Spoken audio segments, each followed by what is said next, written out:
Yo.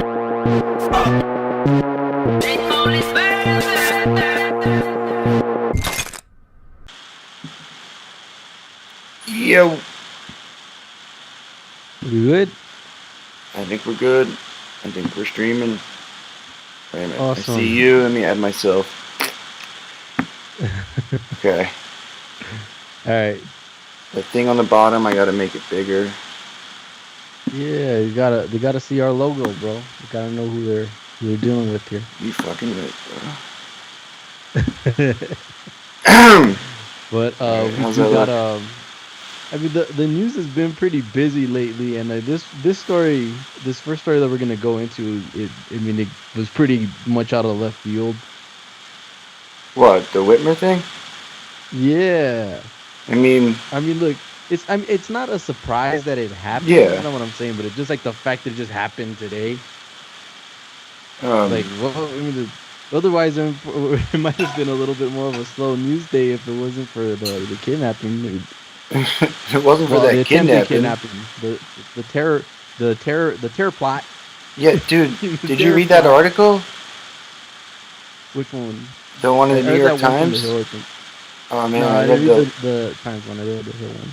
I read the long one in the New York Times, and it's like bad shit, man. Like, like I gotta give those guys credit though. Like, that's a lot more hardcore than, like pretty much anybody on the left has ever done, right? Like, not that we want to be kidnapping governors and shit. Well, yeah, just to clarify that, I don't think we want to be doing stuff like that. I just mean, like, in general. I think we want.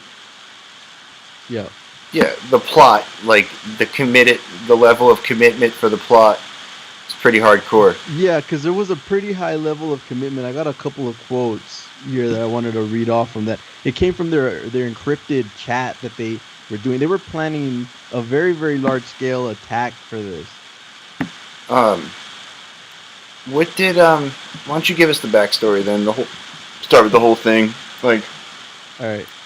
So, I mean, I don't know. All right. Or I can, and you can. Well, okay. Correct me if I'm wrong. So let's see. I'll pull up the story because we got we have everything bookmarked in advance already. So, what ended up happening here, there was a group. I think it was 4 dudes. Mr. Adam Fox, William Grant, I think it was 6 dudes. John. Well, this is one I got here was the 4 of the suspects. It was 6 dudes. Yeah, 6 people were charged in this plot to kidnap Michigan Democratic Governor Gretchen Whitmer at a vacation home in Michigan. So the 4 of the names I was reading off, there were 2 of them, I guess, were brothers, and the other one, Eric Molter. I think most of them were from Michigan. There was one dude that came from Delaware. It says they charged 13 men. 13 people overall were charged in part of this plot now. Yeah. So the FBI agents actually were able to foil this in advance before they were able to go ahead with their plan. And they were in communication with each other to coordinate at a very high degree. So one of the tweets, or one of the communiques that they were able to pull up from these guys was, "We ain't gonna let them burn our fucking state down. I don't give a fuck. There's only 20 or 30 of us, dude. We'll go out there and use deadly force." So that was one. The other one, in the encrypted chat, there was the one by the last name Garbin, suggested that demolishing a nearby bridge would hamper a response by police to the governor's home. The September surveillance followed a field exercise at Garbin's property in Luther, Michigan, where the conspirators allegedly detonated an IED. It's an improvised explosive device made from commercial fireworks wrapped in shrapnel, and they did test it in order to see how deadly it was actually going to be. Whoa. And well, just to go through a little bit further on this, 7 others that were linked to this group, called the Wolverine Watchmen, were charged in state court for seeking to storm the Michigan Capitol and seek a civil war. These guys are fucking balls to the wall, man. Well, look, the groups trained together and they planned various acts of violence. Surveillance for the kidnapping plot took place in August and September, according to the FBI affidavit, and four of the men had planned to meet Wednesday to make a payment on explosives and tactical gear. And then the FBI quoted one of the men saying Whitmer has no checks and balances at all. She has uncontrolled power right now, and all good things must come to an end. Wow. I love Yeah, how so the they plots were fucking stopped. like the there was a quote that stood out to me in the New York Times article where the guy, um, one of the militia guys, he was staying at his buddy's vacuum cleaner store, and Uh, that was where the FBI raided, right? So I'm sure they trashed that guy's vacuum shop, but they were like, uh, I knew he was into some stuff, but I never thought he was anything. Let me read find the exact quote. all right. He goes, "It's just funny to me though. Like I felt sorry for him, but I didn't know he was capable of doing this. This is almost insane. I knew he was in a militia, but there's a lot of people in a militia that don't plan to kidnap the governor. I mean, give me a break. Just like imagine like your buddy from like from grade school, and you're like he's falling on hard times, and you're like, yeah, you can crash in my Yeah. basement, a shop, and the fucking FBI kicks in your door and like trashes your place, trying to arrest this guy for a terrorist plot to kidnap the governor. That's that's crazy, man. Yeah. Yeah, man. Well, okay, so the six of them that were charged in federal court face up to life in prison if convicted. The state terrorism charge on the other seven men carry a possible 20-year sentence. Wow. The U.S. attorney in Western Michigan called the men violent extremists. They discussed detonating explosives device, like I said, on the highway bridge, um, and using a taser for the kidnapping. Um, yeah, and then Whitmer, of course, turned her ire after this attack to President Trump, noting that he did not condemn the white supremacists in last week's, or he cannot condemn white supremacists in last week's debate, and told that the Proud Boys to, as we know, stand Stand back and back and stand stand by. by. Yep, and hate groups heard the president's words not as a rebuke, but as a rallying cry, as a call to action. Whitmer said. And Trump tweeted that the governor has done a terrible job, and again called on her to open up your state. He's not. He said he does not tolerate any extreme violence. Remember, Whitmer was on the short list for Biden's running mate. Yeah. Um, And then yeah, they and basically took her off the she, list because the the right wingers hated her so much because it was during yeah, the and what they said lockdown. here was that see, she was, I guess she's been getting praised like Cuomo for the coronavirus response over in Michigan. And she has been getting a lot of hate from the right wing.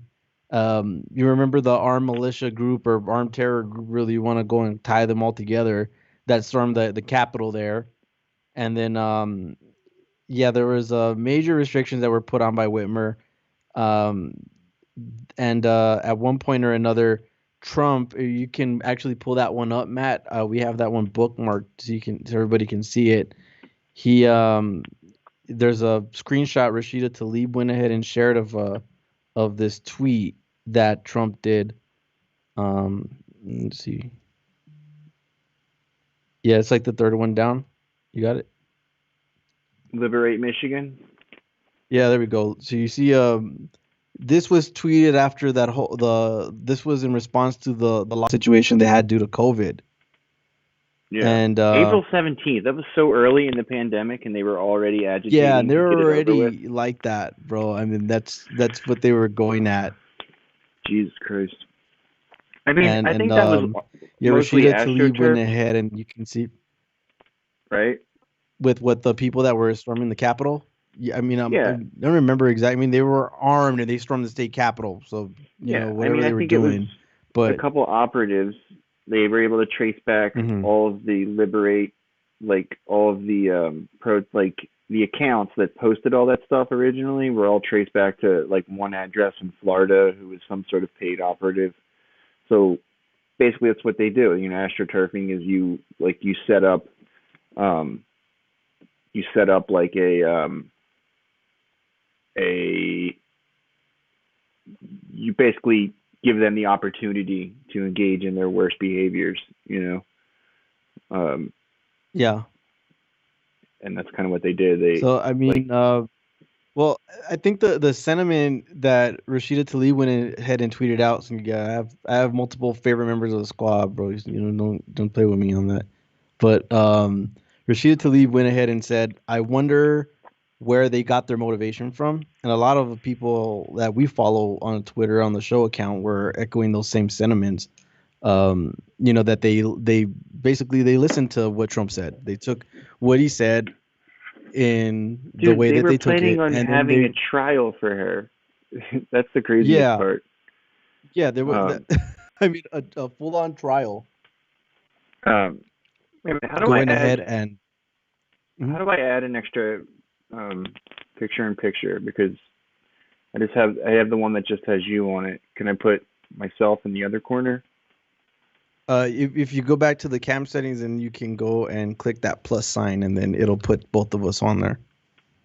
Um, Yeah, okay. Which one? Click we got to the. thank everybody for bearing with us and everything because we're trying to figure out Oh, software, but yeah, all right. Um, got it. cool. Yeah, yeah, looks good. Word. All right. Um, And Rashida Tlaib went a little bit into like her yes queen mode after Whitmer went ahead and responded. I think that's the next tweet down, um, where Whitmer stated that let me say this loud and clear: hatred, bigotry, and violence have no place in the great state of Michigan. Bigotry and violence have no place. So let me say this loud and clear. You got that clip up? Hatred, yeah. bigotry, and violence have no place All right. in the great state of Michigan. If you break the Sign law language. or conspire to commit heinous acts It, of it looks violence funny with against anyone, Yeah, dude, it's sound off and we will pretty big. find everything. you. Let me screen She's cap really, that. Hold you accountable, and we will bring you to justice. So let me say this loud and clear. Hatred, bigotry, and violence have no place.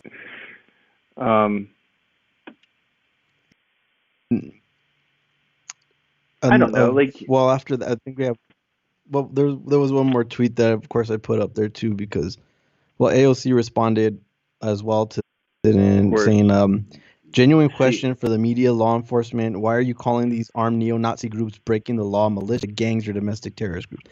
Which is true because I mean, even a lot of the media headlines they were characterizing them as right-wing militias, Yeah, and I've seen like and legit that's what I militiamen. saw a lot of the coverage surrounding. Yeah. Well, like I've Like seen like legit it seems like militiamen a too, way or to like legitimize. yeah, those guys Yeah, don't like but I mean, calling them it's that. You know. well, I mean, yeah, it seems like it's such a it seems like a really uh, brazen way to go and justify them and give them some kind of legitimacy outside of what they really are. That's what it comes Uh, off as to me. I mean, I think it. I think Yeah, it and does have a like it has a like a meaning though, right? Like when you say militia, yeah, it has more like if you say terrorist gang, it might be more accurate, but I think militia is more descriptive, right? Like when you hear militia, you think far hmm right, anti-government group. Like so, I mean, I don't know. I don't think. I mean, yeah, we stand AOC like yes, queen, but I mean, I don't know if that's what I would be talking about right now. I'd be talking about, you know, Well, like I mean, they would call. I mean, what would you call a domestic terror group? I mean, because domestic in terror that group, respect, domestic terror group. yeah. But wouldn't you call them? Wouldn't you characterize these guys as a domestic terror group? Yeah, I mean, I think the New York Times article, it had, like it referred to them. There was two separate groups. There was like the six guys, Hmm. right? They were like the plotters, and then they reached out to Right. seven other guys who were affiliated with a militia group. So I think those were the guys they were calling the militia, and the other guys might have called them um, terror groups or something. Um, um,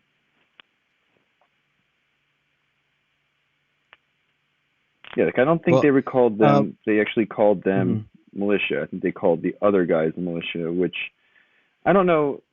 it sounds like they're probably the FBI is probably somewhat protecting the militia group, right?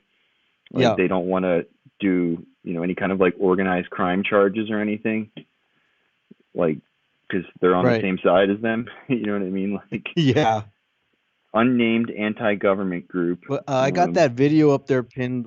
The first one that I got up there with Jason Miller, of course, was sent out there to go ahead and spin this for Trump, and he basically went ahead and decided to blame Whitmer for her own kidnapping. But you want to play that up, Matt? We could kind of react to it after the fact. Also invoked the president's name, the commander-in-chief, during that 6-minute address. And with that, I want to bring in Jason Miller, senior advisor of the Trump campaign, to respond to this. You were listening, Jason. What do you make of the allegations we're learning about today in Michigan? Serious stuff here. Yeah, I hope he has very serious stuff, Bill, and thanks for having me on. So right off the top, I'd say that this is absolutely just horrendous that anyone would be conspiring to commit such a crime and to put another American, especially someone who's an elected official, in harm's way like this. I'm glad that we have such good law enforcement. We stand by our law enforcement, all of our investigators, to make sure that they're able to stop things like this. But I also have to say, Bill, these are some pretty shameful comments here from Governor Whitmer. How come? I mean, how you can go from a moment of unity to attacking President Trump, I thought was just completely ridiculous. I mean, if we want to talk about hatred, then Governor Whitmer, go look in the mirror. I mean, the fact that she wakes up every day with such hatred in her heart towards President Trump. I mean, President Trump is the one out there condemning these radical groups, whether they be on the right or whether they be on the left. We saw it 2 weeks ago when he was in Atlanta. All right.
Can you hear me?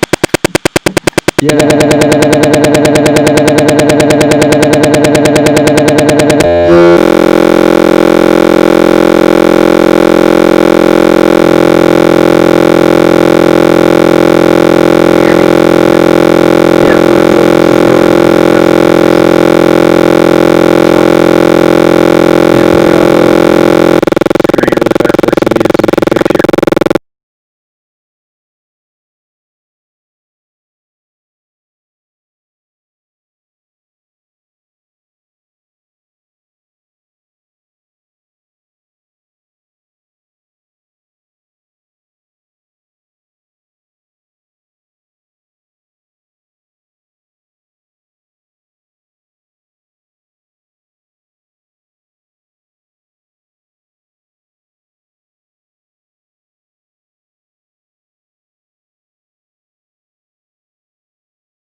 Can you hear me now?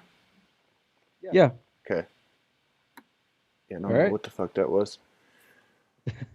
All right. You bring us back? Yeah. Why All is the right. Skype settings on the screen, though? That's weird. How do I get that off of there? Which one? Oh, Oh, yeah. it was all on the Click it stream. off. You got to go back to the browser. Okay. All right, let's hear this again. Sorry. And kidnap Yeah, her. all right, let's back it up She to also Jason invoked Miller the again. president's name, the commander-in-chief, during that 6-minute address. And with that, I want to bring in Jason Miller, senior advisor of the Trump campaign, to respond to this. You were listening, Jason. What do you make of the allegations we're learning about today in Michigan? Serious stuff here. Very serious stuff, Bill, and thanks for having me on. So right off the top, I'd say that this is absolutely just horrendous that anyone would be conspiring to commit such a crime and to put another American, especially someone who's an elected official, in harm's way like this. I'm glad that we have such good law enforcement. We stand by our law enforcement, all of our investigators, to make sure that they're able to stop things like this. But I also have to say, Bill, these are some pretty shameful comments here from Governor Whitmer. How come? I mean, how we could take because how you can go from a moment of unity to attacking President Trump, I thought was just completely ridiculous. I mean, if we want to talk about hatred, then Governor Whitmer, go look in the mirror. I mean, the fact that she wakes up every day with such hatred in her heart towards President Trump. I mean, President Trump is the one out there condemning these radical groups, whether they be on the right or whether they be on the left. We saw it 2 weeks ago when he was in Atlanta introducing his Platinum Plan, his contract with Black America, where he labeled the KKK and Antifa both terrorist groups. We saw him do it again last week. What? Call them terrorist groups. When he was on Sean Hannity's show. Right, so President Trump has been leading from the front to go So, and so condemn what the hate groups governor like this. has done here is she wrapped 3 issues up in that last 6 minutes, and we'll see where it goes. But they have now charged at least 6 up to maybe 13 men of this tied to this militia group in the state of Michigan. But Bill, here's my point about the debate. Go. But quick. I mean, we're all united, standing against anyone who would conspire to cause such hatred and violence. And there's no place for that in American society in any way, shape, or form. But why Governor Whitmer would go and start attacking President Trump? I mean, this is just, and people can see right through it. They can see that Governor Whitmer is a complete phony, and it's just disgusting. She would take a moment of unity to attack the president. Bill. Let's see where that goes. I want to ask you quickly in the minute I have here about the debate schedule. Okay. Is that the end of it, or is that? Okay. Yeah, I think that might be the end. All right, yeah, just all right, yeah, bring us back to the top, man. That dude is such a fucking goon, man. I mean, what's he gonna do? Of all the goons out there, he's probably the gooniest. I mean, if that's a word, it's probably not. But no, I mean, he's goony. There's a very clear reason why Whitmer went and turned her attention to Trump. Stand back and stand by. He tweeted "Liberate Michigan." Yeah. This isn't the first time that he's radicalized somebody into doing some kind of terror plot. You remember the MAGA bomber from Florida, decked out in fucking MAGA gear. Yeah, what was his name? Sending bombs to motherfuckers. Syed or something? Yeah, that guy was a psycho. Caesar, I had that Sayod more too, but Sayak, right? Yeah. Yeah. Yeah, man. Yeah, Mr. Caesar Sayak, the MAGA bomber, who was sentenced now to 20 years in prison. This dude, the MAGA bomber, got 20 years in prison for trying to kill many of Trump's critics, including Obama, Clinton, Biden, Booker, and Kamala Harris. 2 of those people make up the Democratic ticket now, and this is just the latest in this pattern of incidents. His rhetoric does have an effect on people. It does radicalize them, and you have a lot of these MAGA nuts that really think that the country's on the brink of civil war. The only reason it would be on the brink of civil war is if people like this go out there and try to start one. Yeah, it's like the false equivalency, I feel like, is the problem, right? Like AOC was saying about what they refer to them as, but like they are constantly lumping in Antifa with all of these violent groups, and it's like, yes, they're not equivalent. Like protesting No. for like racial equality and anti-police brutality is not the same thing as fucking plotting to kidnap the governor of one of our biggest states and have a kangaroo trial Freaking for her. governor of Yeah, Michigan. and Uh, like it's that the media is complicit in that because they're constantly trying. They hate when the chuds accuse them of being biased, right? But like they right. are still operating. They're like Joe Biden, like Joe Biden is constantly like, oh, you can be a gentleman and like reach out and do deals with them, and they're operating in good faith and blah blah blah. None of those assholes on the right are operating in good faith at all. It's like cartoonish No. the way they work, and they're gonna call you biased no matter what. They're calling you biased simply for reporting bad news about the president. It's like NPR is like destroyed now because they're constantly trying to be objective or whatever, which means, Right. basically means like buying into some of the right wing propaganda, right? Like they don't buy into all of it, but they buy into a hell of a lot of it, and they platform all these assholes to spread these crazy ideas. That's it's not productive, and I don't like. That's what has to change. Like the media has to stop doing dumb lib shit.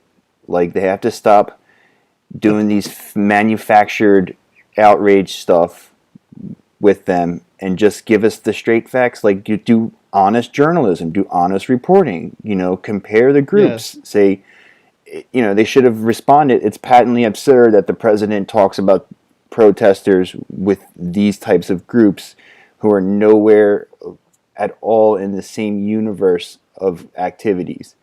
And like they're constantly No. trying to play it up as if it's even at all a rational comparison. And like even if people understand that that's bullshit, they should be much more vocally dismissing the concept. Like I saw that Yeah. some of them were trying to Exactly. like I saw they were trying to say that like there was the guy was a left winger because he had an anarchist flag. There was a picture of him on social media with an anarchist flag, and like Really? that means that he's on the left. And the same thing, like when they caught Oh. those Boogaloo guys in Virginia, and the one guy, he tried to claim that he was protesting for black trans lives or something. Like that was his issue. That's why he was trying to overthrow the government because they were unfair Yeah. to black trans people or something. Basically, like him implying that like he thinks that the justice system will be fairer to him if he's on the left versus on the right, which is just a mind-bogglingly dumb take, right?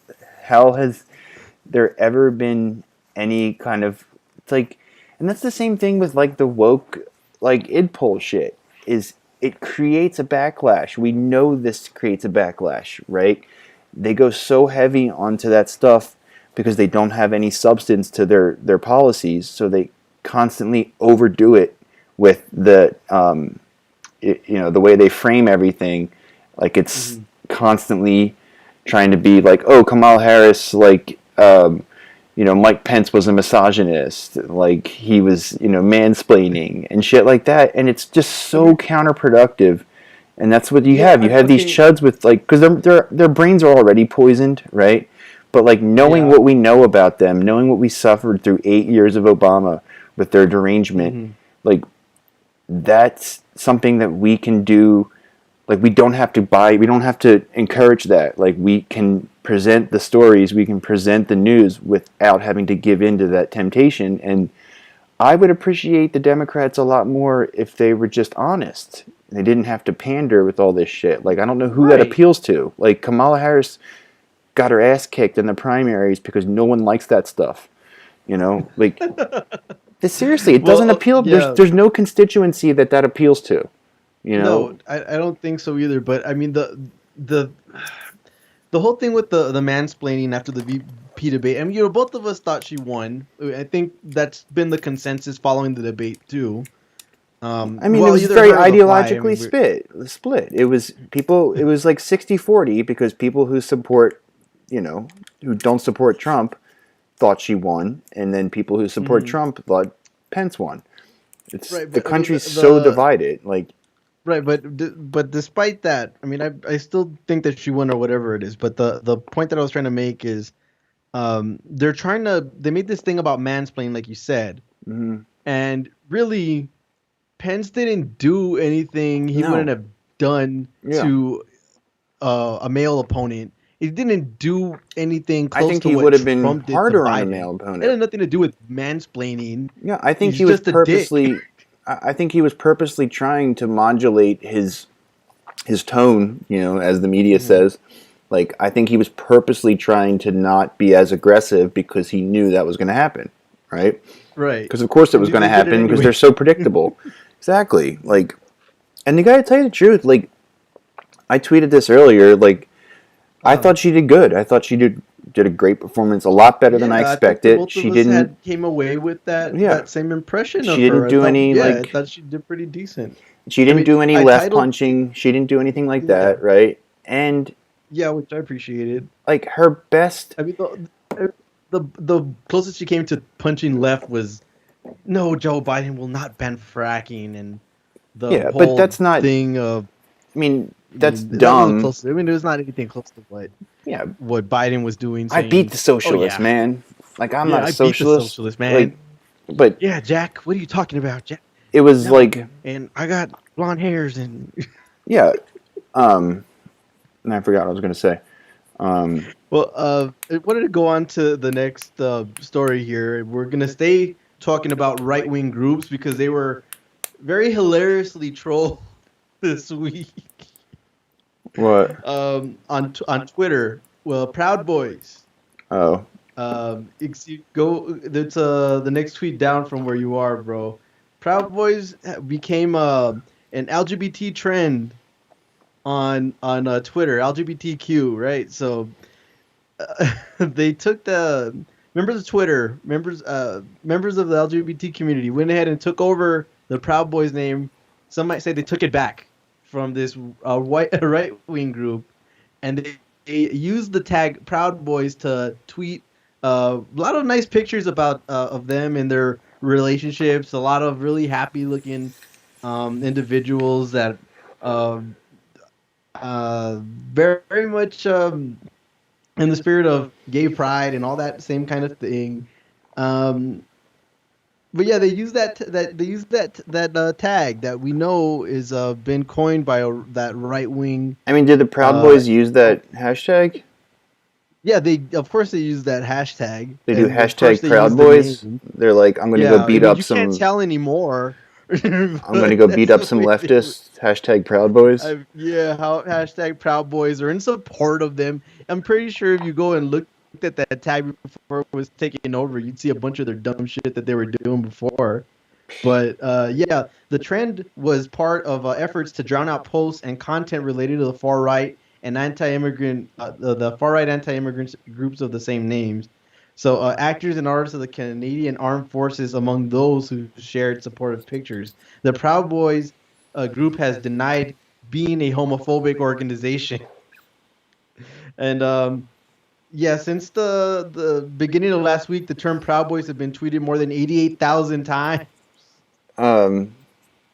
So man, George Takei is involved. Yeah, he fucking sucks. Yeah, lib George Takei. Yeah, I don't like it now.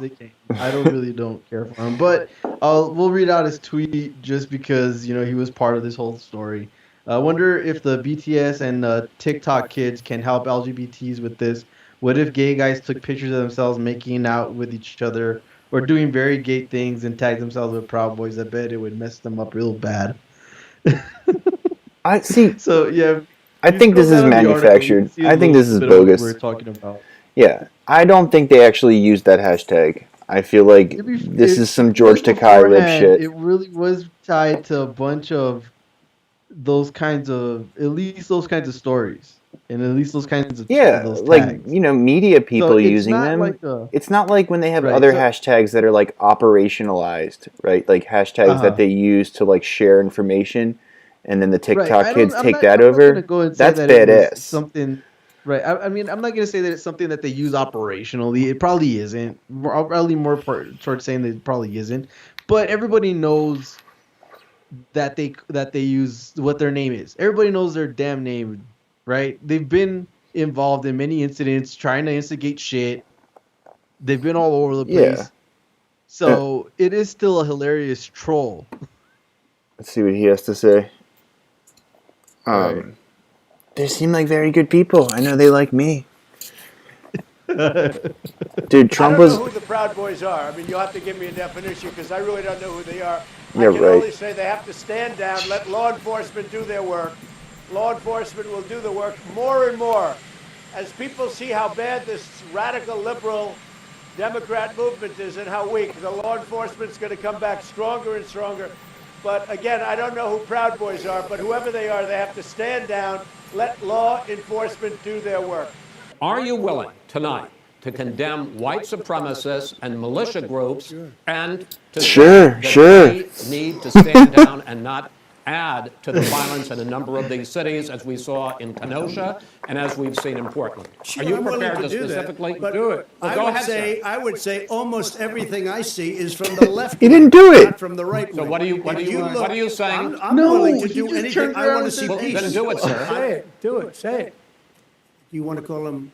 He won't say it. Give me a name. Give me a White name. supremacists and Who would white you like me to condemn? supremacists and right He wouldn't do it. I'm telling you, Stand he's not back gonna and do stand it. by. But I'll tell you what. Stand back and stand Somebody's by. got to do That's something all about he said. Antifa and the left, because this is not a right-wing problem. This is a left-wing.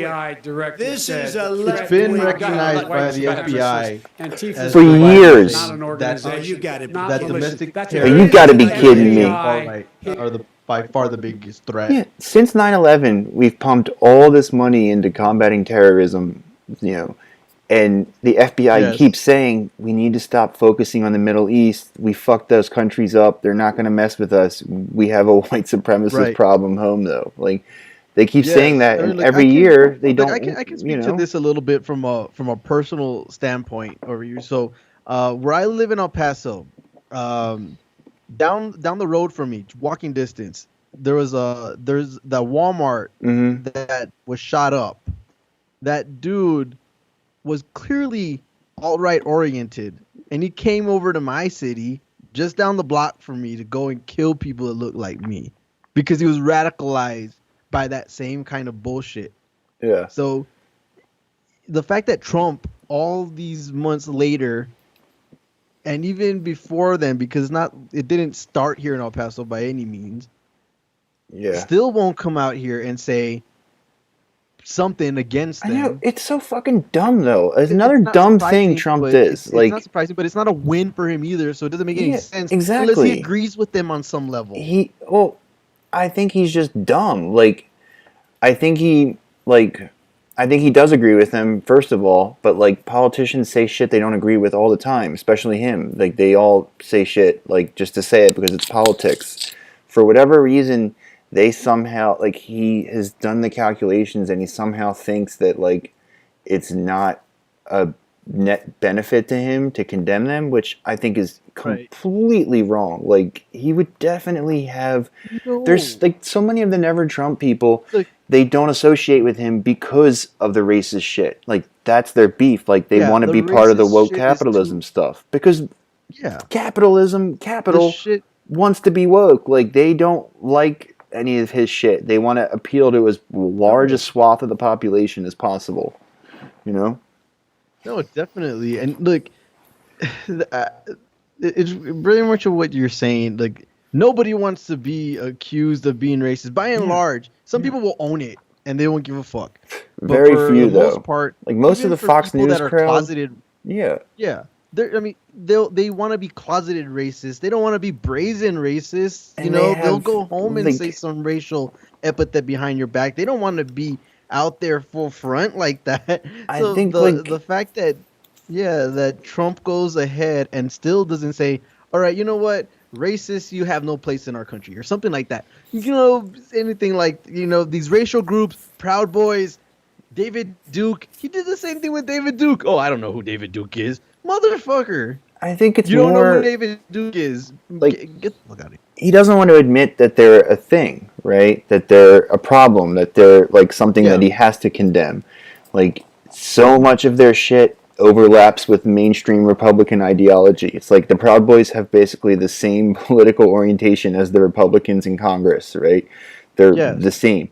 So by condemning them, he would be condemning much of their policies. And like you said, they don't want to admit that they're racist, and I think that they have these impressive mental gymnastics to get around stuff, and they get really pissed off. Like, they are convinced, a lot of them are convinced that they themselves aren't racist. Like, I'll bet you Trump thinks he's not racist, you know, like part of him or whatever.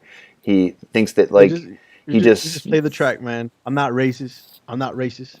That's what they think. I mean, they don't, I don't think they see it in themselves. You know, we talked about, like, they get so offended when it's like, when you say America has systemic racism, and it's like, by being offended by that, you're ratting on yourself. Like, you're giving yourself away, right? You shouldn't be offended by that. Like, a non-racist person hears that, they're like, fuck, how do we fix that? They don't, like, feel guilty about it, you know? Like, right, we're like, wait, does he mean me? Did I do something racist? Did I do a racism? I mean... Exactly, like with the Confederate flag shit too. It's like, by associating with it and being offended that people want to get rid of it, you're telling on yourself. You know, like, it's pretty clear to me, and I just wish more people understood that. But this ties back into the thing with the, you know, the Kamala Harris like id poll shit too.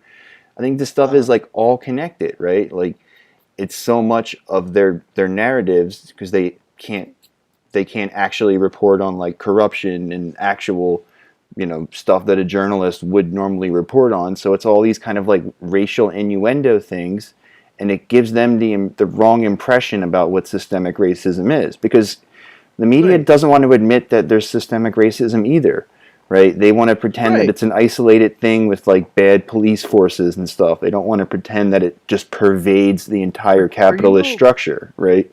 Or when you have certain things like affirmative action in the country, right? For when it comes, you know, and you have certain programs that are meant to, you know, in some way do something about systemic racism and inequality within the system. Yeah. And then you'll get a lot of people that go around and look at those policies and then act like victims. Yeah. Because it's so insane. A couple of people are like getting Charlie a Kirk. little bit of a leg up. Like Charlie Kirk, and why he's not in the military, right? He says, like, you know, some like lesbian took his spot in the academy or whatever, I think he said, and then he like deleted the tweet. Lesbian that could kick his ass. Probably, right? Like, it's so twisted that they have the victim complex. Like, that's the most annoying, pathetic part about the modern Republican Party is like, they're not even alpha. They're just a bunch of like little bitches, like bootlickers and like whiny crybabies. Like, they're constantly having some fake outrage about some nonsense that they're just trying to own the libs, right? It's not something that anybody's actually concerned about. Like, they constantly act like they're so deeply offended by the way that like the media treats Trump or whatever. And it's like, no, like, that's not a thing. Like, you hear Sean Hannity, like, by the way, Trump was on fire on Hannity tonight. I don't know, we should find those clips and watch them. They're funny as shit. But like, Hannity says stuff like, oh, the media is not reporting on this accurately or whatever. And it's like, motherfucker, you're sitting there with one of the highest rated news programs in the world reporting this story nonstop 24/7, right? All up and down. Like, you have your own media ecosystem, right? Like, I don't know what else to call it. They have like all of their websites, all of their like their bubble. They are the media, right? There's no like biased media. There's two completely separate medias. And then, you know, the thing that gets me with Fox News too, they have the largest mainstream media platform, and then they'll still go and turn around and blame everything on the two lesser networks. Well, that's what I'm saying. Is like, they have because it's all this victim content. They're all in echo chambers. Each of those places create echo chambers. And that's the other thing too. Fox News has the largest one. And then they also have like the OAN and the Christian News Network and all now. They have like their own further right setup. And and it doesn't just limit to them either, because they have all their little grifters. Whether we're talking about everybody from Dave Rubin to Charlie Kirk to That's what Ben I'm saying. Shapiro, Yeah, all they spouting the have same company line, and Tim they Pool. all speak the same shit in unison, like a bunch of automatons. It's not like the left can go get their marching orders from Anderson Cooper and go ahead and repeat that same company. It's the relationship between left independent media and mainstream media, which is supposed to be considered left, is so adversarial just because of the nature of what left media wants to accomplish and what corporate media tries to go about their business as. Yeah, I mean, left media is like not even in the conversation, right? Like probably like the most mainstream outlet would be like The Intercept, and that's like, it's pretty left, but it's not like radical or anything. Like, no. And then you have like the Huffington Post, I guess, would be like the next furthest left. I mean, but like, that's mostly lib shit too. But I mean, the only one I really kind of read that has been pretty on point is Jacobin. Yeah, I subscribe to Jacobin. Jacobin's really good. Yeah, Jacobin's pretty good. But that's I don't think that's mainstream though. No, like, I mean, I wouldn't consider it more mainstream, but at least it's something along those lines. But I got that. Here, I want to try and find some of those clips of Trump on Hannity. He was so fucking funny. I tweeted a couple of things from it, like. Well, let's play this one video first, because I wanted to talk about this one thing that's going to happen. Because, well, we know the next debate on October 15th, right? Yeah. And it's not going to happen. He said he's not going to do it. You're spoiling their thing, bro. What are you doing? I'm not going to. Being here. First question is, how are you feeling? How is the First Lady feeling this morning? She's feeling good. I'm feeling good. Really good. I think perfect. And we're ready to go. I'm ready to go, except the quarantine situation that you have for a little while after you get tested or whatever the procedure is. But I'm ready to do. I'm looking forward to doing the rallies. I heard that the commission a little while ago changed the debate style. And that's not acceptable to us. I beat him easily in the first debate, according to the polls that I've seen, but I beat him easily. I felt I beat him easily. I think he felt it too. He wouldn't answer any questions, and he had the protection of Chris Wallace all night long. It was I thought Chris Wallace was a disaster. But I beat him in the first debate. At the second debate, we have a never-Trumper as a host, but that's okay because I beat him in the second debate also. And but I'm not going to do a virtual debate. So Mr. President, you're not going to do it because the CPD, the Commission on Presidential Debates, announcing this morning that the second presidential debate will be virtual. Are you saying you're not going to participate? No, I'm not going to waste my time on a virtual debate. That's not what debating's all about. You sit behind a computer and do a debate. It's ridiculous. And then they cut you off whenever they want. I have a host who I always thought was a nice guy, but I see he's a never-Trumper. Came out that he's a never-Trumper. We do have some of them, Maria, believe it or not, because they don't like to win. But I'm not doing a virtual debate. They didn't even tell us. Oh, what did I do? Shit. Much for being here. It's ridiculous. Came out that he's a never-Trumper. He's a never-Trumper. Them, Maria, believe it or not, because they don't like to win. But I'm not doing a virtual debate. They didn't even tell us about the debate, Maria. So you he thinks that you're a never-Trumper if you criticize him at all. Or you're not even that though. What he does to the right-wing hosts who they'll say stuff to him, like Laura Ingraham, that big interview he had with her a few weeks ago. She was trying to help him, right? She was, I forget what they were talking. It was masks or something, and she was like, "Well, you can't do that, right? That'd be crazier." I forget what it was exactly, but he's trying to guide him into saying exactly, something reasonable. And that's what Wallace was doing too, right? They're trying to help him help himself, right? And he's too fucking dumb. Okay, and Mr. obstinate. President, this is the way you're supposed to talk to sound a little bit more human. Yeah. And not like an idiot. And it's just he keeps getting on the wrong side of these pointless things, right? Like debates that aren't bad, that aren't good politically. So now, like, Pence the other night. Shouldn't be debates. Exactly. There should not be debates. And I mean, that's what they want to do, though. That's the same. It's an extension of the culture war stuff, right? Like, they do that so they don't have to talk about real stuff, right? That's been their strategy for 20 years now.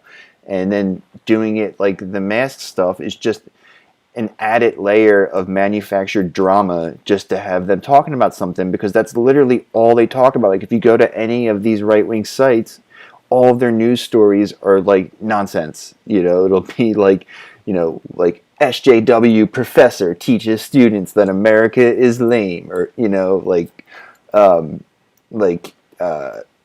Radlib sergeant makes his troops wear rainbows. Like, just nonsense, absolute nonsense. And then they'll just have story after story after story about the same shit. They depend on having nonsense to talk about, to like fake outrage about.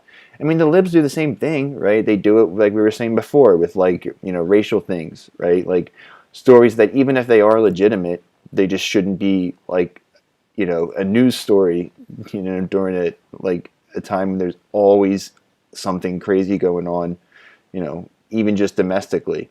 And then they'll spend, same stuff. Like, I mean, I don't know. I don't watch, like, the only clips I see from like mainstream news are stuff I see on Twitter.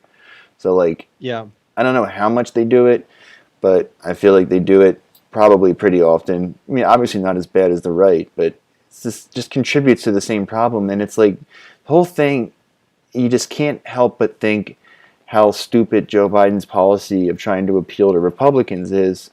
They are so walled off, right? There's alternate sets of reality, and the Washington Post, New York Times, CNN people are in one side, and the Fox News, OAN, Federalist Society, all that shit is in the other side, and they believe that every single thing coming out of the other side is just manufactured lies, right? Like, they think nothing they say is accurate, so they don't believe them even when they are telling the truth. And it's a bad look, and it's like the way to get them out of that is to just do your thing better. It's not to try to do their thing or pretend that you're doing their thing. It's to be good at your job, right? And that's what drives me so nuts about the Democrat strategy of trying to appeal to them. It's a bad strategy. Like, if I thought it was a good strategy, I would begrudgingly be like, fine, fucking, whatever, do what you got to do, like punch left, whatever. But I don't think it's a good strategy. I think it's a terrible strategy.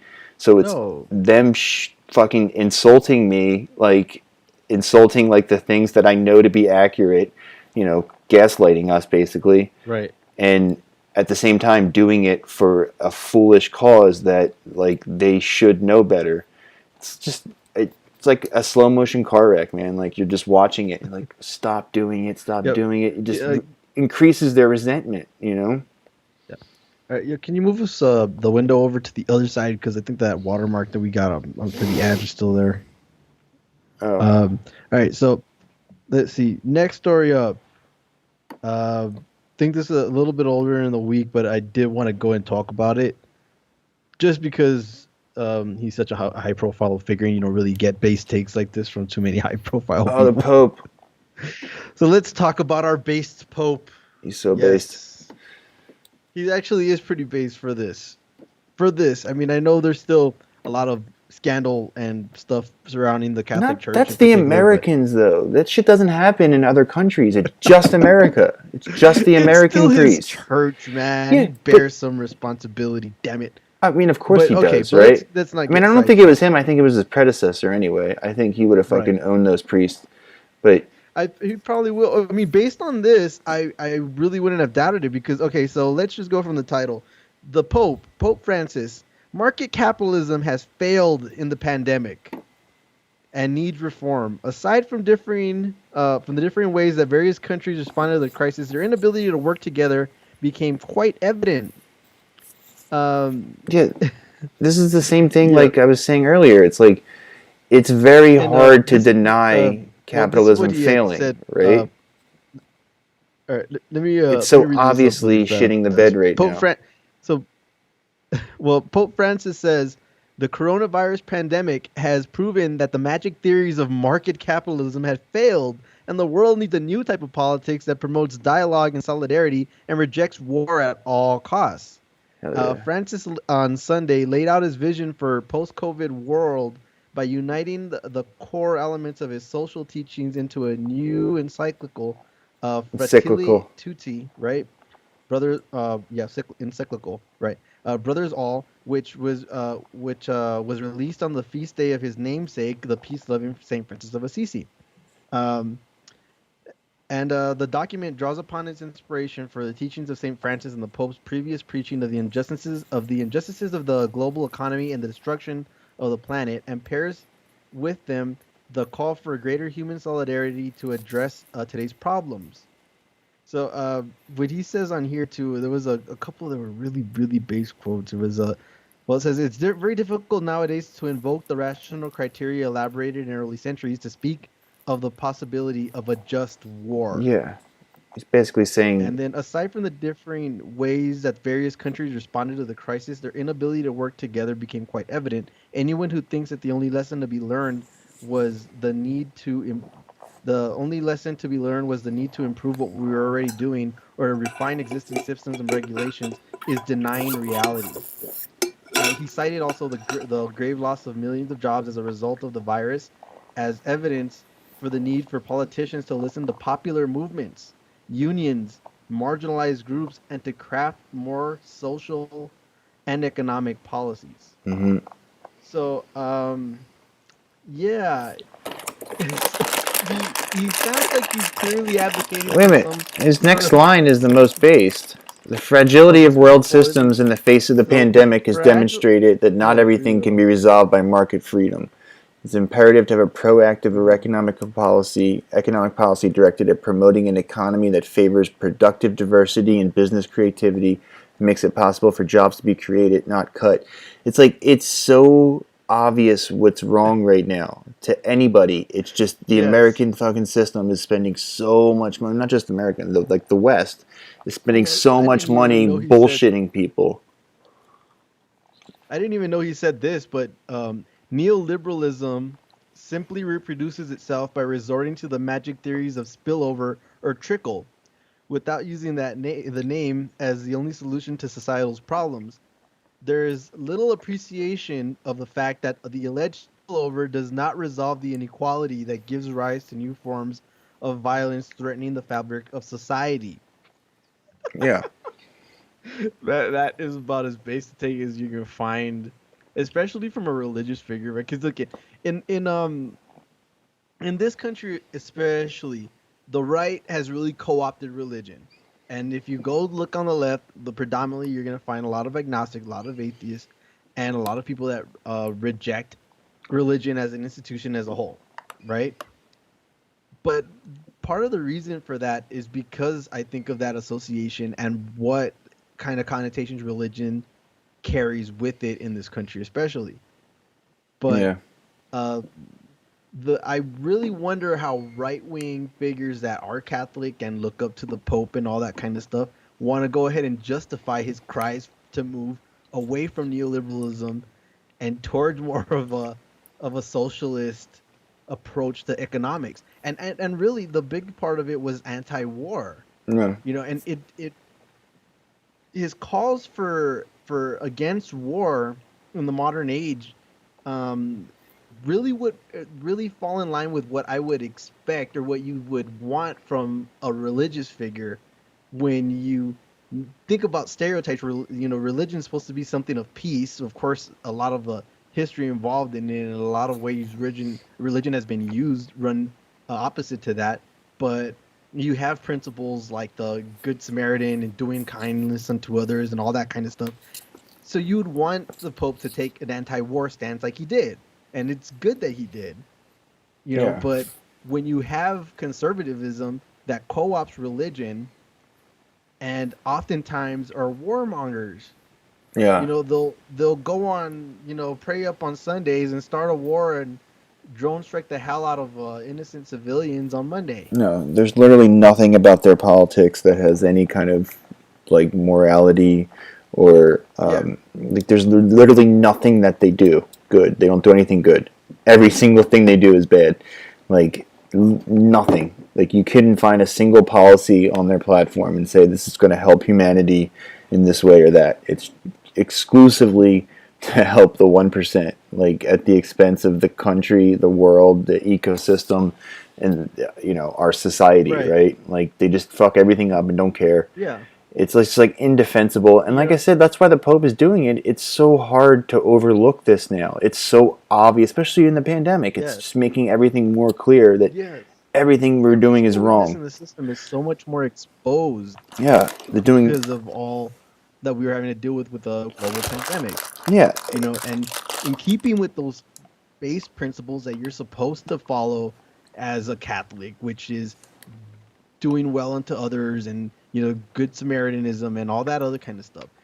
When one of the funniest things that I've seen tweeted up on Twitter a few times is Jesus was a socialist. Yeah, of course. And I'm sure right wing, as much as they like to go and talk about their blonde hair, blue eyed Jesus, would very much oppose a socialist Middle Eastern type Jesus. That would rather have socialism in a country than their free market capitalism, which is naturally exploitative. Like literally all the best parts of the Bible, like all the most memorable parts are him doing, like socialist-y type things, right? Like exactly. Just helping people, teaching them how to fish. Like he basically was like a labor organizer for the fishermen, like let me teach you guys how to do your shit better.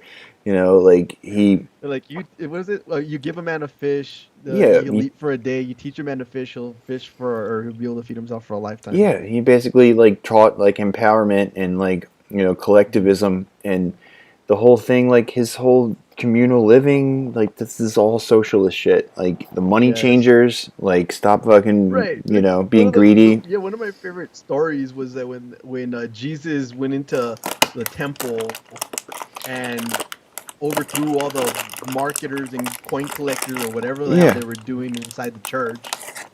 I was like, get the hell out of here, you capitalist pigs. There's just so much. It's just a direct condemnation of everything. That's why, like we've said before, they basically have it broken down to abortion. That's literally the only thing these psychos use, and it's like they think that just because they've never had an abortion, or if they did, they felt bad about it, and because of that, like their whole, it's like the prosperity gospel shit, right? Like that far right evangelical, like libertarianism shit. It's just like if you are doing good in life, that means God likes you. That means you're supposed to be doing right. It's unfalsifiable, right? Like if you're rich and happy, you're supposed to be rich and happy. If you're poor and sad, you're supposed to be poor and sad. Like no amount of like following the commandments or like doing unto others is not accounted. It's like just produces the worst kind of assholes, and then just so much of them are like that. If you know your 10 commandments, you'll notice that thou shalt not have an abortion is not on there. Well, and life begins at conception is not on there. No. But not coveting your neighbor's shit is on there, Exactly. Like, I don't know, man. Like I said, but like, with the if you go and look into the Bible, there's a better argument for saying that the Bible's in favor of abortion under certain circumstances than it is against it. And when it comes to Jesus, one of the better parts of the Bible is when he just goes around randomly healing people. I don't think he has to see their Aetna card when he did that. Yeah, hold on. I want to tweet this. Talk for a minute. Talk about banging in the Bible. Well, yeah, there was a thing because we don't really get too religious on the show, so if you're turned off by that, then don't worry about it. It's just this time we had a very base Pope take, so. But yeah, I went to Catholic school, and then one of the Yeah, I big went to things that Catholic we would school do was go too. through the Bible looking for. You did too? You didn't Yeah, even tell me that one. I went to Catholic college, man. Well, okay. Um, You went to Catholic college? Fordham is Catholic, it's Jesuit. Um, Oh, I didn't even. Well, you didn't tell me where you went to college, bro. So like, you still have to figure that stuff out from each other. oh, But I thought- yeah, I went to Catholic grade school all the way through middle school. I was going to Catholic high school, and I did not go to Catholic high school. And then afterwards, yeah, of course, I didn't go that Catholic route anymore. But yeah, my mom wanted me to try to get an ordained and just stay on that same religious path. But what's funny is, despite me going in and being all part of those kind of religious things, she never really forced religion on me in that way, where it was um like, okay, we pray before we eat. All right, pray here. It was more like a general like encouragement thing, and then after all of that kind of thing, it was just it wasn't something that was indoctrinated in me like I see in some families. So a lot of it came down to letting her letting me make my own decisions when it came to religion and all that sort of thing. Um, but yeah, when I started getting more into leftist politics, it really just fell more in line with the religious upbringing I had, because I never understood even the way you do when you do go to Catholic school here. It does they do point you into that right wing framework, on the social issues, because the economic issues are not something that you understand from a young age, you uh, know, but when it comes especially to the pro-life stuff and in some way or another you come out feeling like in that conservative mindset. And it yeah. wasn't really even until I went to college that I completely broke off from that. And Um, then, of course, once I got when I got more into leftist politics, I realized that the better parts of those teachings, like the real moral lessons that you take away from the religion and everything, fall more in line with leftist politics anyway. um, yeah, of course it is. I always do this. I start writing a tweet and I'm like, oh shit, like, uh, I start trying to like rephrase it, and the original version's always best. But then I've already deleted it, so I can't do it. I mean, I think that was kind of the same in my setup. Like it was, Uh-huh. it wasn't like that though. Like I don't know. Like it was never explicitly like it. It was. I mean, I don't know. Maybe my schools were just like not as conservative, but like that was. I went to a Mhm. Catholic high school in Atlanta and another one in Louisville, Kentucky. I mean, college doesn't count. Like college is, it's not religious. Like you take like a one semester of like religion your freshman year, and that's all that you had. But like they don't. It wasn't as straightforward as like you have to be pro life or else you're not a good Catholic. That was never sort of my Yeah, impression. that was very much pushed up on us. Yeah. I mean, when I was little, I Being a like my good grade Catholic school. I was feel like difficult. that was it. But the other part of it that was pushed on us a lot was that anti-LGBT stuff. Really? I don't. Yeah. I don't remember that. Um, Yeah, it was very much like enforcement of telling you not to how be wrong it gay. is and it's sinful. Really? Yeah, that's the way they would say it. Yeah. They didn't teach that at my school. Damn, man, Texas is fucking crazy. Like this was Atlanta. I mean, I guess Atlanta's a pretty gay city. I think. Um, Well, I mean, I don't know. Like, I would think I don't know how Georgia is. I mean, I would have thought Atlanta would be just as south can be, yeah, I but mean, sure Georgia is, but Atlanta's pretty woke. Like, it's okay. Well, that's good. yeah. But I mean, I guess where all of like the non far right people in the South live, probably, or at least in Georgia. I mean that you could really tell that, but I mean here it's very, very like the El Paso votes Democrat, but I think there's still a lot of really conservative-minded people and all very religious-minded people that conflate the two things. But it was really cool when I was going door to door and having to talk to a lot of people that were religious or Catholic specifically, and trying to get them to vote for Bernie during the primary, right? Because they would say, well, I vote Republican because I'm religious, and they're conservative, and and then they do like all of those kind of spiels and everything, and it was so easy to go ahead and get them on board with Bernie Yeah, because I exactly. It's could like go if and you're quote doing back. like a rubric of like religious Yes, values, and you just go through and like right. check them one after the other. You see right Yes, off that, like any kind of honest like analysis will show you that the democratic socialism on Bernie's platform is a million times more in line with pretty much not just Christianity, but like pretty much every religious teaching ever. Is much more in line yes, with what Bernie was selling, right? Like, don't let poor people suffer, like, have a minimum standard of right. living, and your life should be about your life and not enriching some fat cat. Like, it's Yes, obviously right. exactly. It's obviously correct. The only reason people don't believe it is because of that fucking spell they're under, right? It's, Yes, and it's one of them things that it's really unfortunate that in this country religion is a wedge issue that people vote on.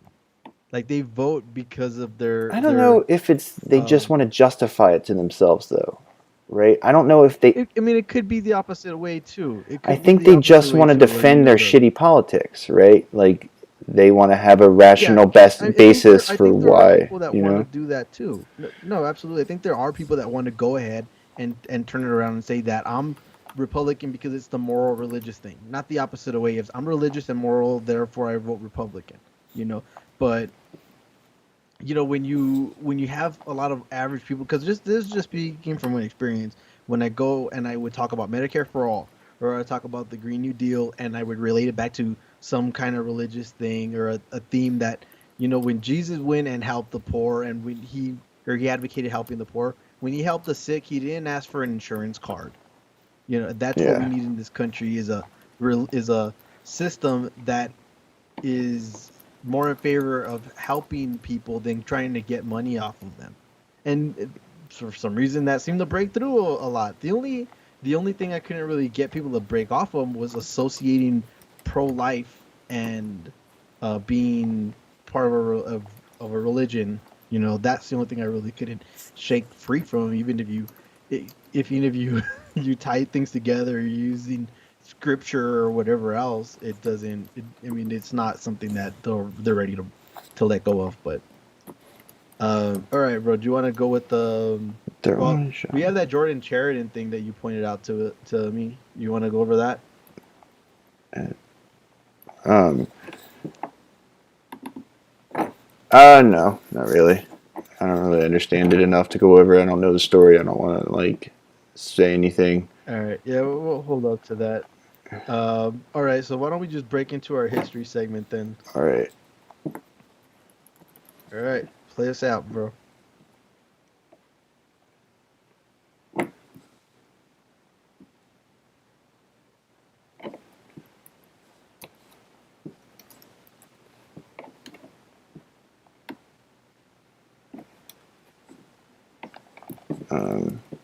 Is anybody watching? Yeah. Who's watching? I'm not sure who's watching, but we appreciate comments. But Say hi in the you get the chat thing to. if anybody's in there. Oh.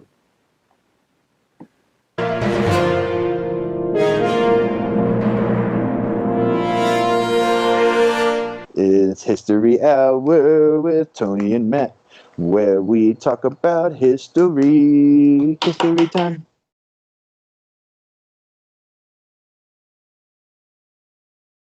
We on? Yeah. All right. So, if here's the first time we ever use that on a live stream, you really come on. I'm very proud of that history segment introduction. And in this history segment, we're going to be talking about this day in 1961, in which President Kennedy started urging Americans to go ahead and build bomb shelters to protect themselves from atomic fallout in case the Soviet Union were ever to attack. So, of course, this is during the height of the Cold War, and they were not that far removed. You think about it from having seen the destructive power of atomic weapons. There was nuclear tests going on all the time, and we had just dropped two on Japan. The pictures hit the newspapers. Everybody knew what these things could do, and then of course we found out that the Soviets had them, and it was this whole mutually assured destruction thing. But I'm not sure. I mean, the politicians, the heads of the country, had to know that there's nothing they could do if there was actually going to be a nuke set off in America. But What do you mean? nevertheless, I mean, nuke doesn't like destroy the whole country. You know, like no. But I'm saying, but they had to know that if a bomb was going to get hit on a I city. mean, in 1961 they didn't have ICBMs. You know, like it would have been a lot harder for the Soviets to drop nukes on us in '61, right? Like, so it probably would have been, you know, like if they had done that kind of attack, I don't know how successful it would have been. And so it makes sense to have bomb shelters, I think, that early in the Cold War, right? No, maybe Because they didn't have bomb hydrogen shelter bombs makes yet. sense. Like atomic bombs weren't as powerful as I the thought later they did have iterations. I thought by the 60s they did have the hydro bomb. I mean, 'Cause I it thought that was wasn't. 50 I don't think it was in something. like I don't think it was in like warheads and shit at that point. Like I think it was still it was still early like a dead on. So bomb, like right? I'm just saying the bombs were less But powerful. You know. but during the Cold War, so what they were, what of course I think a lot of people probably know, but what American children especially were taught to do was in their schools they learned to duck and cover, which entailed diving under their desks and staying away from the windows, and they would have these routine drills designed, and they were designed to protect them from an atomic strike. And then, of course, like we mentioned, the families around the country were encouraged to build fallout shelters in their basements and backyards. And then there were community shelters constructed beneath municipal buildings, and emergency government bunkers were carved in the hillsides.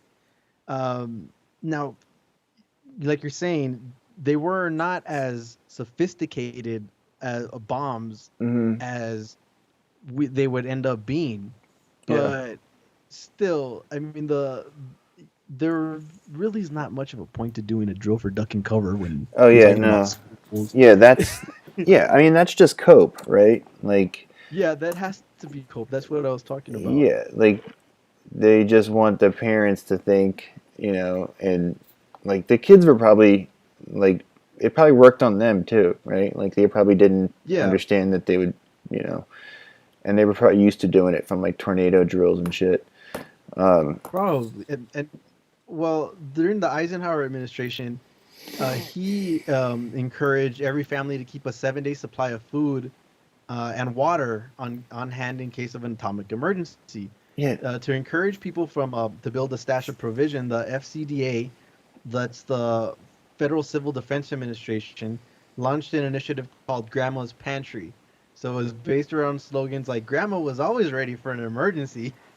So the government produced 1,000 Grandma's Pantry exhibits to use in stores and at fairs. And according to, let's see, a 2017 story, the department store giant Sears, Roebuck and Company exhibited 500 of them in their stores alongside shelves lined with the fallout shelter-friendly consumer goods like Hawaiian Punch, Campbell's Soup, Tang drink mix, candy bars, and Kellogg's cornflakes.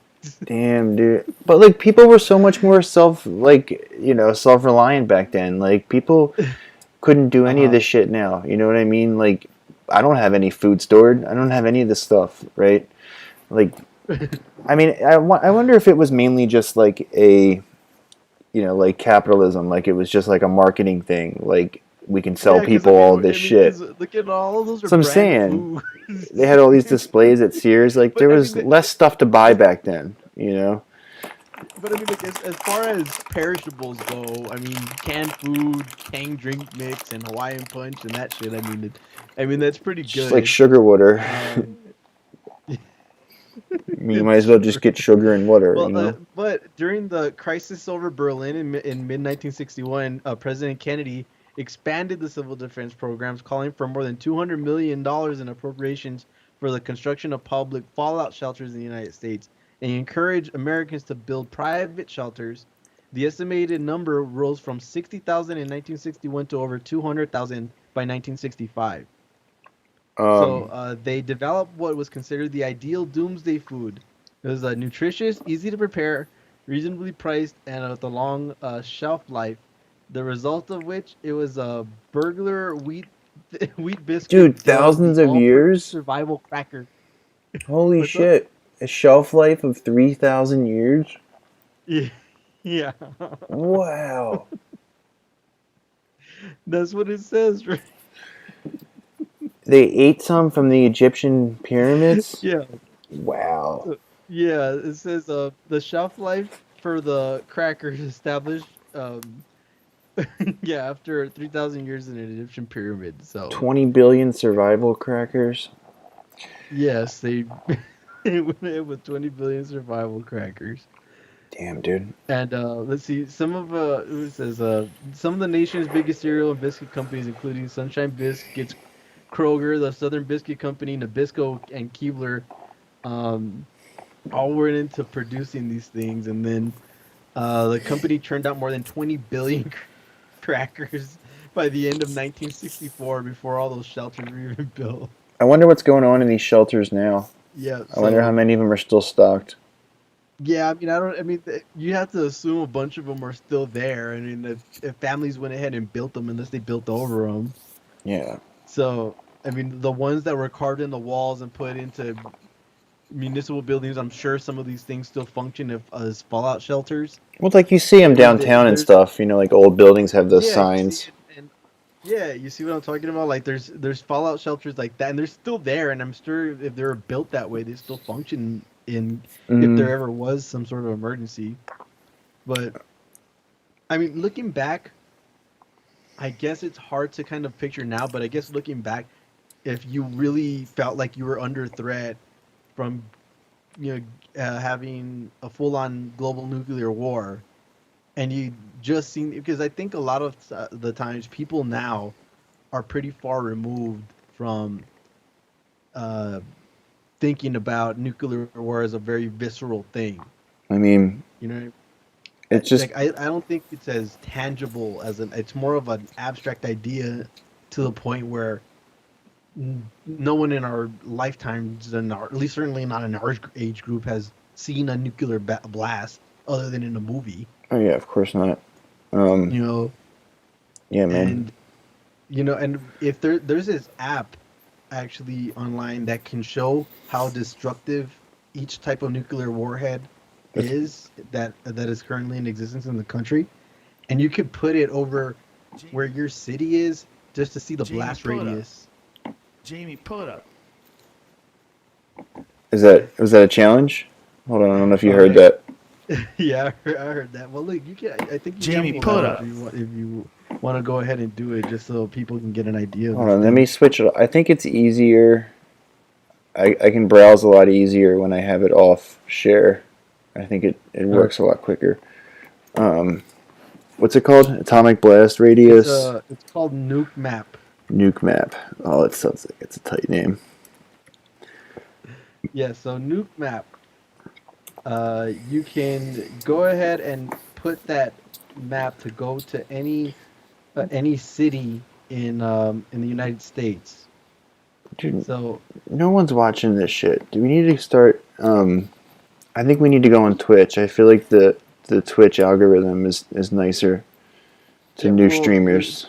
Well, I don't know if you caught the stuff that I was saying earlier, bro, but if we have to get up to like about 60 videos before we get tripped up by the YouTube algorithm. So let's just keep at it for a little while. But like, you think it's like, do you think it's suggesting us to people though while we're streaming? No, that's what I said. We have to put up about. I think while we're getting people to come in, which is nice, and we appreciate everybody that comes in and stops by, but what the stuff that I was looking at is we need to at least put up like 60 videos in order to go ahead and start Getting suggested? tripped up by the algorithm. Yeah. Is that what tripped So up means? yeah, exactly. Okay. Let's see. Chicago, Illinois. Enter a yield. What's a good size yield? Let's see. You I can think check 50. select one of the you can select one of the presets. So the first one's the Davy Crockett, which is a tactical nuclear warhead, and then you can go Oh, here all we the way go. up to the Fat Man and Little Boy, and the SAR bombs. Zarbama. Oh well, I guess let's start with the big boy. So you're picking Fat Man? Starting with Zarbama, dude. Oh shit. Okay. So you're gonna do SAR bomber. I want to see the big boy. So I do everything. Click all of them. Oh, airburst, Yeah. surface. Click all those things on too. Airburst. Estimate is the number of injured and dead casualties and radioactive fallout. What's the advanced options? Holy mother. Well. I don't know what any of this means. Show overpressure rings. Show ionizing radiation. Thermal radiation. I don't think you need to fuck with that stuff. Yeah. Clear all effects. Center ground zero. Launch multiple probe location. I think that's good. Well, you could go ahead and check it out. So, the ground zero for this one that I think if you pull it up is going to be like right on the bank of Lake Michigan. Yeah. That's the Zarbama. See, that's not bad. It doesn't even get to Milwaukee, and it's the biggest bomb ever. It gets pretty damn close to Milwaukee. I know, but for the biggest bomb ever, estimated. Well, I mean, just to go and look at it, it would be 3 million dead and 3.4 million injured. Let's see how big of a nuke it would have to be to get to my house from downtown. Yeah, because, wait a minute, so let's see. Do you really want to dox yourself here, bro? I mean, I'm not going to say where I am. I'm going to say if it's on the map, you know? All right. So where does the ground zero for this thing here? Is it downtown? It looks like it. I mean, West Loop. Let's see. I mean, I guess that's like the Sears Tower area. Or right. Further west than that. Like, you know, here's like Grand Park. This is like, you know, when I think of like downtown, here's like Michigan Avenue. This is like, you know, like where probably most people in the city who don't work downtown, where when they would think of downtown, they would think of that area. Right. So I mean, how does it? So I mean, you know the area. So I mean, you were expecting it to be worse? I switched it to the 1 megaton one. Yeah. This Minutemen one. Here. It's to the Topol, the Russian one. This is like currently in Russia's arsenal. Damn, this would still kill a lot of people. Even with that, the Topol one you said? That 800 kiloton one, yeah, the Topol. Okay. It would still kill 500,000 people. Yeah, so it would blast with level downtown, and then what is this other one? This is the what are these different rings? I see it down here. Each of them correspond to one that North Korea has, or we have. There's a few of them, but I mean, you're even talking about like, if they were gonna hit Chicago, half the fallout would go over Lake Michigan. Yeah, and that'd be good. That would be good. Let's see, moderate blast damage. So, do you think everything in that fireball radius is just like incinerated?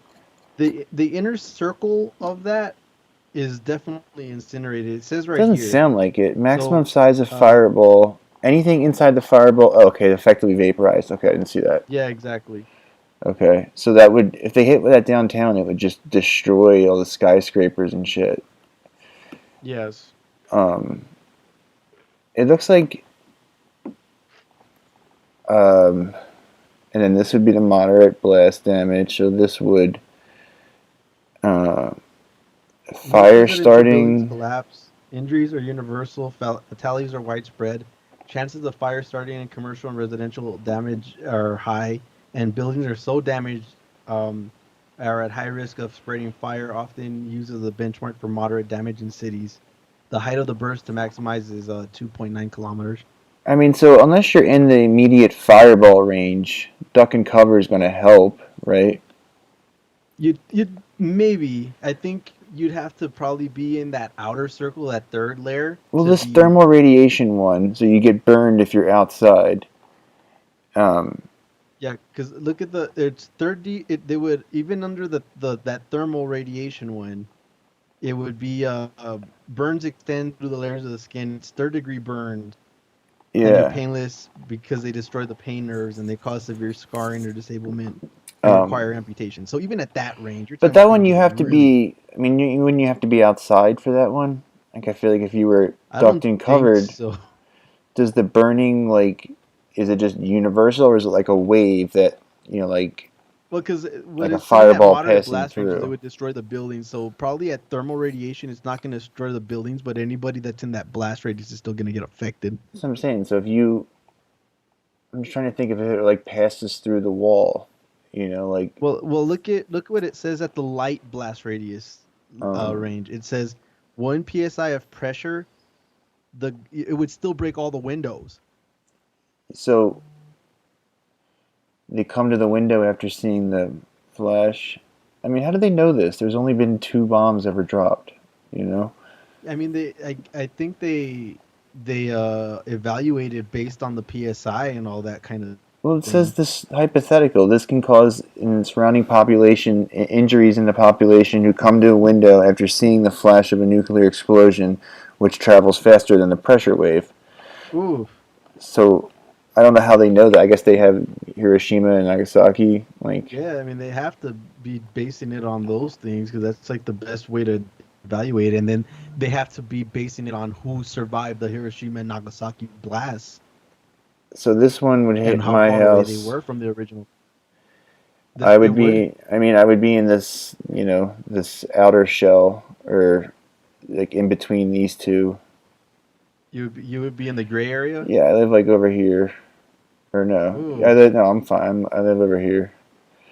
Like, But more than certainly, if you're anywhere near that thing, you would probably end up hearing it.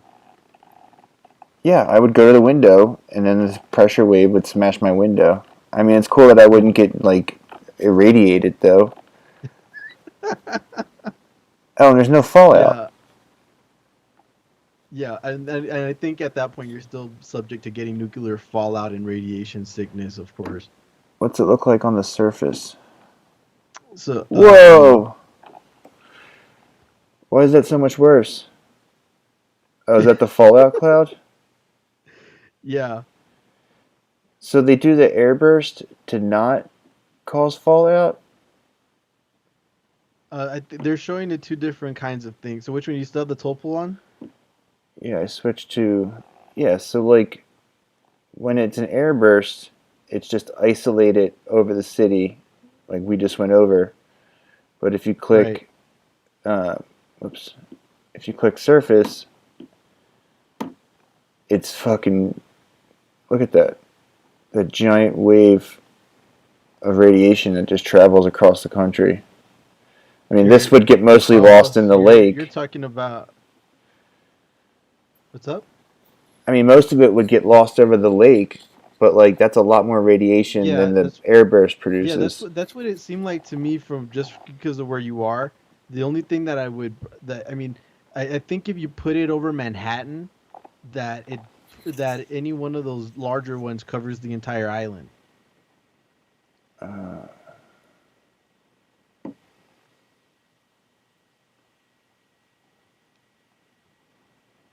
Wow. How about an airburst?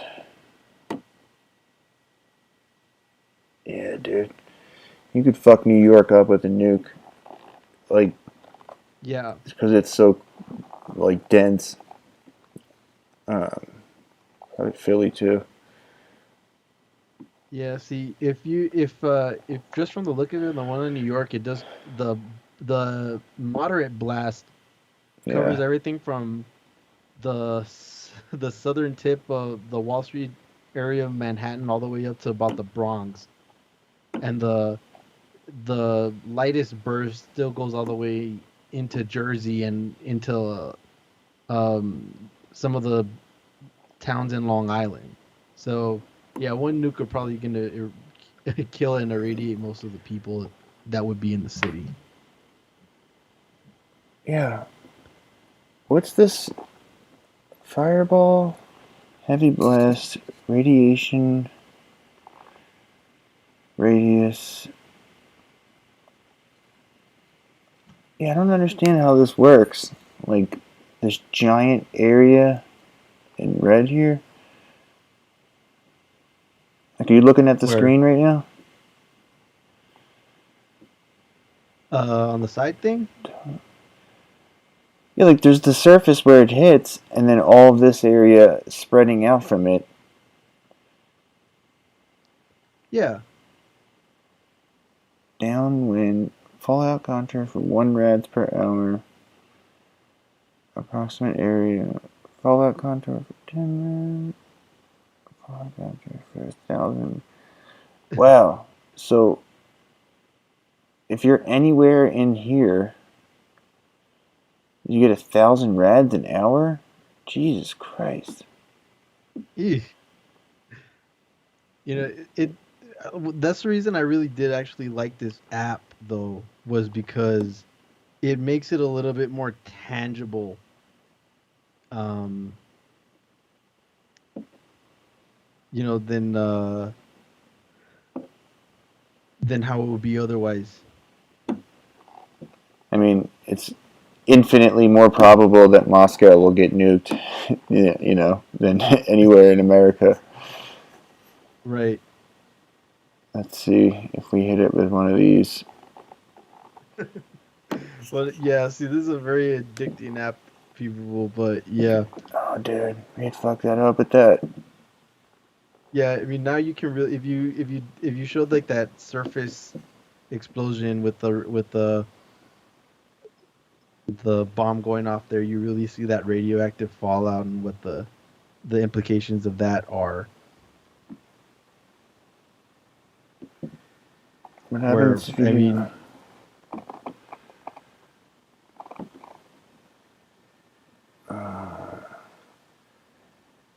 but I think we could go ahead and wrap it up there, Matt.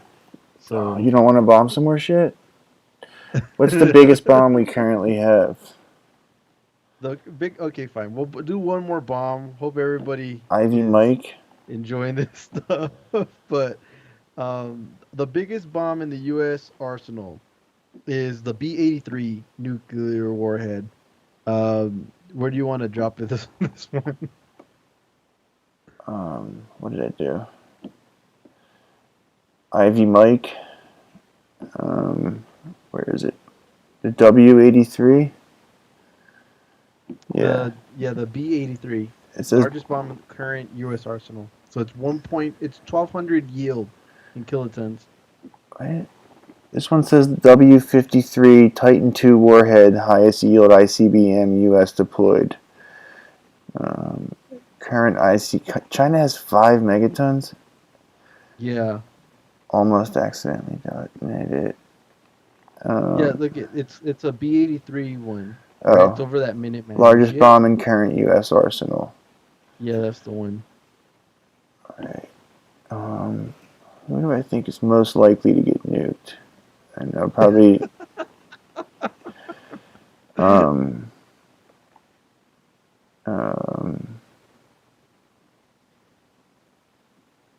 I guess probably North Korea. You want Maybe. to go Oh, over dude, North Korea? it's probably Islamabad, really. Oh man, really? I mean, not that we're gonna nuke them. I I think. thought you were going to pick on a U.S. city. Oh, I said, where do I think Drop we'll it over. most likely? I don't think the U.S. will be nuked. I don't think anybody's fucking crazy. I think the U.S. is run by madmen. You know, like, No, but I mean, and I the think point Modi's about a it, I guess, madman is to make it too. more relatable. So I mean, people are from certain areas of the country. So put it on Los Angeles. See what happens.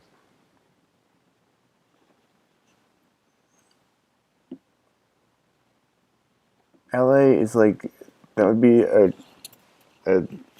you know. Let's see.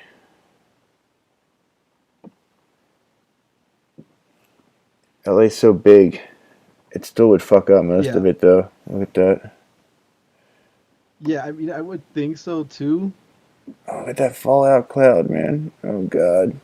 Oh, damn. I would have thought it would kill more people like, in reality. What did it say? 6. Cancel the current query. What does that mean? I don't Um. Wait, yeah, look at that fallout cloud. That's ridiculous.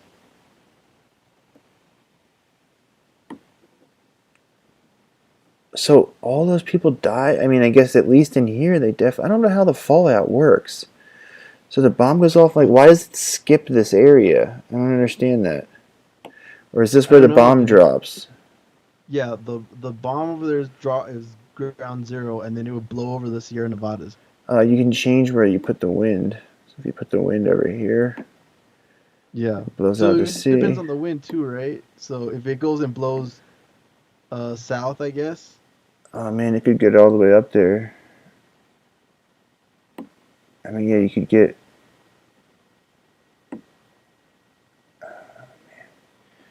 San Diego, yeah, dude. Oh, you can just move the map around. That's cool. Yeah, man, that fucking fallout cloud is gnarly. Oh, you could even put the crater Oh, where's the crater? on the advanced options. I think I like broke it. It won't let me change it.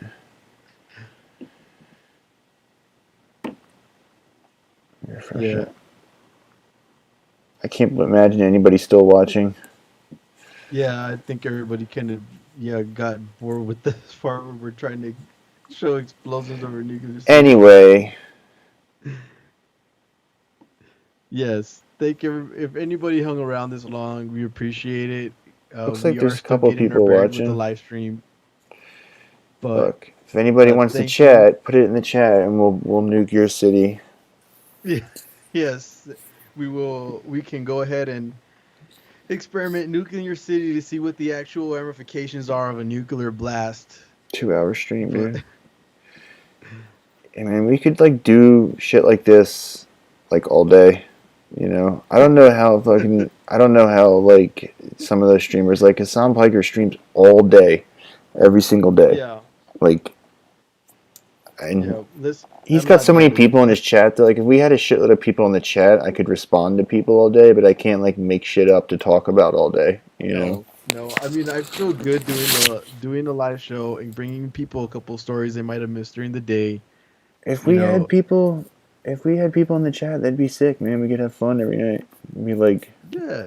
We'll get people will come in. And I'm telling you, once we get cooked up on the algorithm, after a few videos, it'll pick up. But all right, bro. Why don't you go ahead and play us out? all right, later.